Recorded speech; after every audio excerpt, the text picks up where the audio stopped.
C'est au musée que la péniche Astère va maintenant couler une retraite paisible. Son propriétaire, le Conseil général de la Nièvre, avait déboursé 3 millions d'euros pour sa restauration. Mais depuis maintenant 12 ans, ce bijou du patrimoine fluvial prenait l'eau dans le port de Saint-Léger-des-Vignes. Samedi dernier, l'Astère a levé l'ancre pour un dernier voyage. Terminus Saint-Jean-de-Laune. Régis Guillon, Fabien Madicou. C'est un peu l'histoire du paquebot France qui se répète. Mais la péniche s'appellera toujours Astère et la Nièvre ne l'a pas vraiment laissé tomber. Trop cher à rénover, sans utilité, son propriétaire, le Conseil général, a donc décidé de l'offrir plutôt que de la laisser pourrir.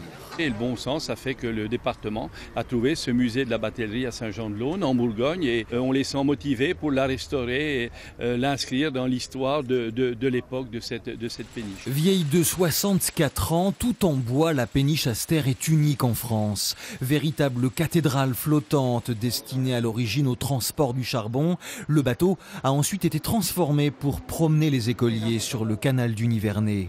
Désormais propriété du musée de la batellerie, la péniche va pouvoir être chouchoutée par des passionnés. Il était très urgent parce que depuis une douzaine d'années, il n'y a plus eu d'entretien. Il y a des milliers d'heures de travail, des travaux, et ça ne nous fait pas peur. C'est votre passion? C'est notre passion. C'est sûr qu'une péniche en bois, elle a besoin d'entretien. Hein. Ça ne sera pas une mince affaire. Hein.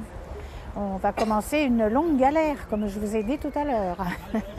Et vogue la galère, ou plutôt la péniche. Pour son dernier voyage, samedi, elle a quitté le port de Saint-Léger sous le regard parfois ému de quelques Nivernais et avec l'appréhension aussi des marins qui vont devoir l'acheminer pendant presque 10 jours sur le canal latéral à la Loire. Il peut tomber en panne, on a un peu peur de ça, que le moteur s'arrête tout d'un coup. Et si un bateau comme ça qui pèse 60 tonnes avance quand le moteur s'arrête, et on n'a donc plus tellement de direction, on a un problème. C'est pour ça qu'on a mis 2 ancres à l'arrière qu'on peut jeter très facilement et rapidement pour freiner le bateau.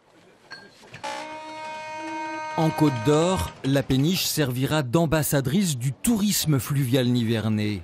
Car avec la Nièvre quelque part, l'Astère n'a pas complètement rompu les amarres.